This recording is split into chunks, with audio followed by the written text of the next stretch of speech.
Ibyo dusoma mu Njiri Nyeranda nk'uko yanditswe na Luka.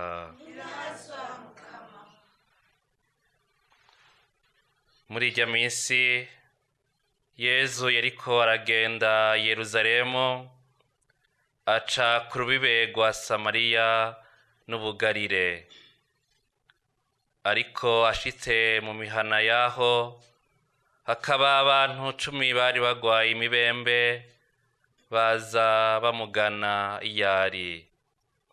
Bashitse bashira ijwi hejuru, bakiri kure bati, Yezu mwigisha, tugirire ikigongwe.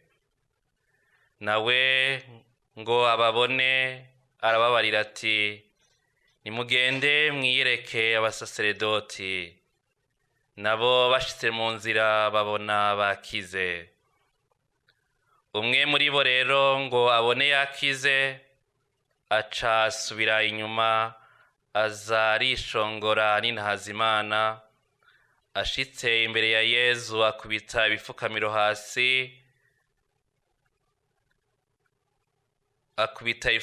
hasi, kandi uno yari umunyasamariya. Yezu rero arababaza ati, mbega ntibakize bose uko bari 10? Nta wundi yoboneka ngo aze n'intahazimana atari uyu munyankiko? Araheza amubarira ati, va hasi ugende, ukwemera kwawe kuragukijije. Dushimagize iyi nkuru nziza ya Yezu Kristo.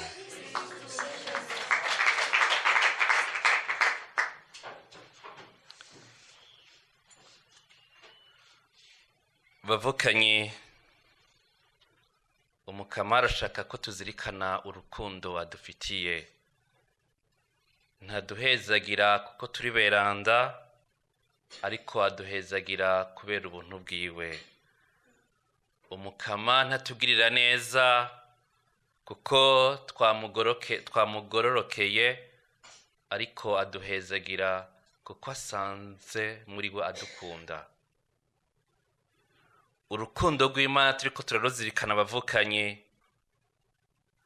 rudutuma duca bugufi, tukabona ubwambure dufise, tukabona amagara make yacu, kuko ico turi tugikesha Imana yo yuzuye imbabazi mu buzima bwacu. Pawulo ariko arandikira umwana wiwe Tito muri iki gisomwa ca mbere, akamuhanura ingene yokwigenza.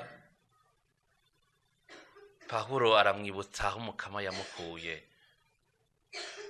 aramwibutsa ko yari umunyabicumuro, yatera ishisha Imana, yakora ibitameze neza, ariko kubw'imbabazi z'Imana, kubw'urukundo rwayo, aricari, ari umutumwa wa Yezu Kristo, amenyesha inkuru nziza, kuko iyo Mana bahuye mu buzima bwiwe. Hari igihe kenshi tuvuga Imana twumvise, twasomye mu bitabo. Hari igihe tuzirikana canke tukumva urukundo rw'Imana batubwira hariya, ariko umukama bashaka ko novuga nti iyo Mana mwahuye, ubwo rukundo rwagaragaye mu buzima bwawe, ico kigongo Imana yakweretse, aba ari curata muri bene wanyu. Umukama yagukuye hahandi, umukama yagukuye muri bya bicumuro wari urambarayemwo. Umukama yadukuye, novuga nti hagiye twari tutabona ko atarukundo rw'Imana rubaho, tutabona ko ataho twova ngo umukama asura dukunde. Ariko iyo Mana yuzuye imbabazi, iyo Mana y'urukundo, ikaza hariya nyene, hariya n'abavyeyi bacu batoza, hariya n'abagenzi bacu batoshika, ikatuvyura, ikadusubiza ubwiza bwayo. Pawulo nico gituma ariko arandikira amabaruwa yiwe, canke ariko arandikira ati amabaruwa yandi, agerageza kubereka aho umukama yabakuye, Imana bahuye, ariko aragenda mu nzira i Damasi agiye guhama ba Kristo, akayimenyesha bene wabo, kuko vyarahuye. Si Imana yumvise, ariko ni Imana bahuye mu buzima bwiwe. ni Imana yamurokoye, ni Imana yamukijije kubw'ikigongwe ciwe n'urukundo rwayo. Naho uyu mwanditsi w'Izaburi ya 22 canke 23 ashobora kuvuga ati umukama niwe mwungere wanje ntaco nzokena. Bivuga umuntu novuga ntiyahuye n'Imana, pa n'Imana bamubwiye, ariko n'Imana yexprime mu buzima bwiwe. Imana bahuye hahandi yabona ko ubwiwe bwaheze. Nahari ashobora kuvuga ati umukama niwe mwungere wanje ntaco nzokena, kuko aho umukama yamukuye, aho yamweretse urukundo yari amufitiye, arabona ko umukama atanakimwe yoreka kumugirira, atanakimwe yoreka kumuronsa, kuko urukundo rwiwe rwuzuye, imbabazi ziwe zuzuye.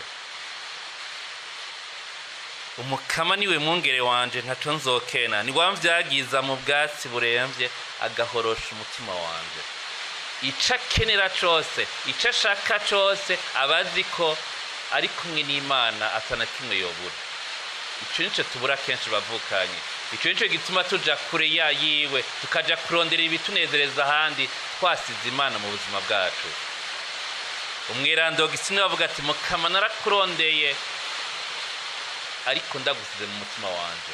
Naragiye kurondera ibinezereza, naragiye kure yawe, ariko nkibagira ko nagusize mu mutima wanje. Umwanditsi rero w'Izaburi ariko aravuga ati umukama niwe mwungere wanje. Iyo Mana yarayakiriye muri we, yaravyagiye mu buzima bwiwe, nico gituma atakintu na kimwe comukura muri urwo rukundo rw'Imana. Turugereranya n'uyu muntu umukama yahejeje gukiza, ashitse mu nzira ahejeje gukira, agarutse yumva yokwengurukira Imana, yumva yona intazi iyo Mana, kuko yamugiriye neza, kuko yamukuye mu katabesha, kuko yamukuye aho yarajembetereye, kuko yamukuye mu kibi yarimwo, aho muri sosiyete ata gaciro yarafise, kuko yaragwaye imibembe, aho bose bamubona bakamuhunga, aho bose bamubona bakumva ko ataca amaze, ariko kubw'urukundo rwayo, kubw'imbabazi zayo, umukama akamusubiza ubuzima. Umukama akamusubiza iteka, umukama agasura akamugirira neza. Pawulo amaze kuzirikana urukundo rw'Imana, kumva aho Imana yamukuye, niwe avuga ati sije nkibaho, ariko ni Kristo aba muri jewe.